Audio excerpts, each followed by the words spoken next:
Hello, friends, and welcome to Adventures in Pixieland. We are in Bible study, and we are in the NIV, and then we are in the book of Revelations. We are doing chapter 9 in its entirety. That's 1 through 20, so it's not too many verses, not too bad. We are on the heading of trumpets, and we are on the fifth angel. Although, I would say, okay, first, the fourth, when they say the star, wormwood, right, which the Vatican Observatory is looking for the star named Wormwood. Now, wormwood is bitter. Okay, so it's bitterness, right? So how do we get rid of bitterness? Forgiveness, mercy, and then how else? Expression, right? We have to express. Whether we do it with talking or we do it with writing, it doesn't matter for us. That power center is here. So the archangel to Ezekiel, if you're a person who does any of that angel kind of stuff. Okay, so the fourth angel to Ezekiel. All right, the fifth angel sounded his trumpet, and I saw a star that had fallen from the sky to the earth. The star was given the key to the shaft of the abyss. And when he opened the abyss, smoke rose from it like smoke from a giant furnace. And the sun and sky were darkened by the smoke of the abyss. And out of the smoke, locusts came down upon the earth and were given the power like scorpions on earth. So it's stingers. They were told not to harm the grass of the earth or any plant or any tree, so don't act like locusts. But only those who did not have the seal of God on their foreheads. So kill men. Okay? Or not just, mankind. It wasn't gender non-specific. They were not given the power to kill them. Oh, so thank goodness, not killing them. But only to torture them for 5 months. That's terrible. And in agony they suffered was like that of a sting of a scorpion when it strikes a man. So during those days, men will seek death, but they will not find it. They will long to die, but death will elude them. The locusts look like horses prepared for battle. On their head, some wore something like a crown of gold, and their faces resembled human faces. Their hair was like women's hair, and their teeth were like lions' teeth. They had breastplates, like breastplates of iron, and the sound of their wings was like the thundering of many horses, chariots rushing into battle. They had tails and stings like scorpions. So, and in their tails, they had the power to torment people for 5 months. So if it was an insect, it sounds like it's more like a wasp, like a very interesting colored wasp. Now, I'm going to say with the sound and all the rest of that stuff, it also could be, to me, sounding, I'm thinking, see, out here where I live in Tucson, Arizona, they have the Pima Air and Space Museum, where you can go look at all the airplanes. And that includes all of those beautifully painted World War II bombers that had all kinds of stuff painted on them that you would have been able to see from the ground. So I'm not saying it's a World War II bomber, but I'm thinking, what if it's the decoration on something? Because remember, this is not happened. This is a vision from the Apostle John the Evangelist. Okay. They had a king over them, the angel of the abyss, whose Hebrew name is Abaddon, Abaddon, and in Greek, Apollyon, meaning the destroyer. Now, Apollyon is a fallen angel. He fell with Lucifer It's like the right and left hand.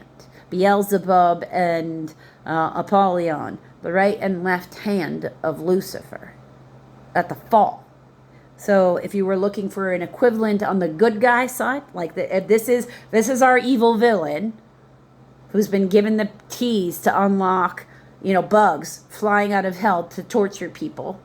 His equivalent over here to keep him in check would be the Archangel Uriel.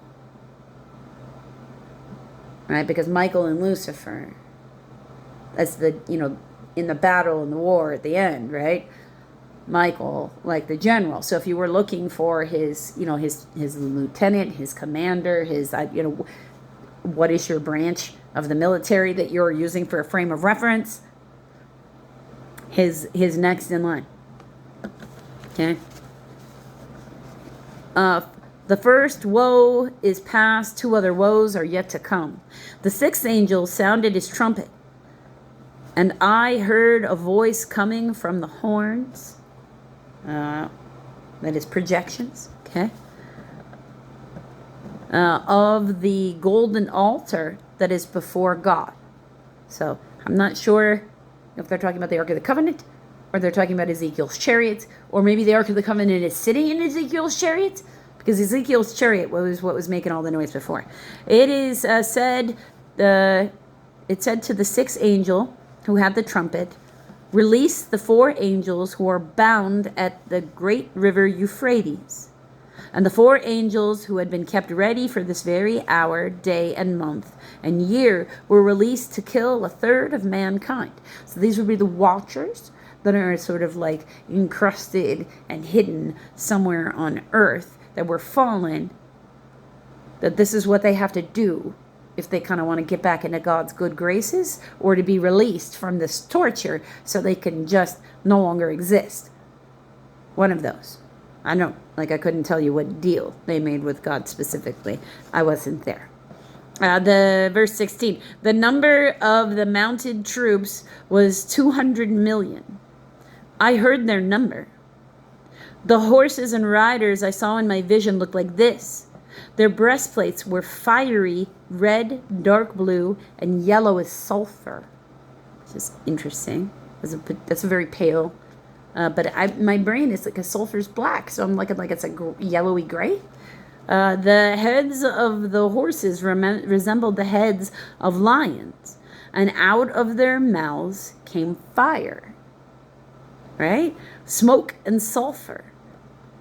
1/3 of mankind was killed by 3 plagues of fire, smoke, and sulfur that came out of their mouths. It's very okay. The power of the horses was in their mouths and in their tails, for their tails were like snakes. Okay? Having heads with which they could inflict injury. So, like a retractable weapon in the back, and like a flamethrower, or a gun, or a, laser, whatever. I don't know what time frame in the history we're in. Hopefully so far in the history that everybody's running around with laser blasters. The rest of verse 20, the rest of mankind that were not killed by these plagues still did not repent for the work of their hands. They did not stop worshiping demons and idols of gold, silver, bronze, stone, and wood, idols that cannot see or hear or walk, nor did they repent of their murders, their magical arts, their sexual immorality, or their theft. Okay, so they didn't know what they were seeing. That's what I would say.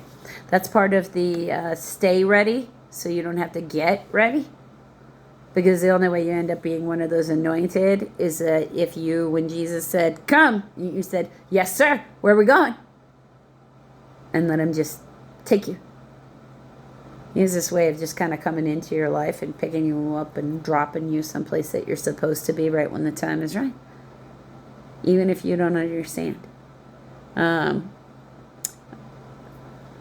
Song assignments. There's a song called Flowers. I think the lady's first name is Samantha. But it's a beautiful song. You should listen to that. And then there's another one which is a much more, these are of course Christian songs. There's a Christian rock song called Grave Robber. I can't remember the name of the band. I think it's Shepherd something or another. You should also check that out. Because it's more like that. It's more like that. It feels like Grave Robber in here, in your heart and in your soul, right? But what it looks like in your daily life is more like flowers.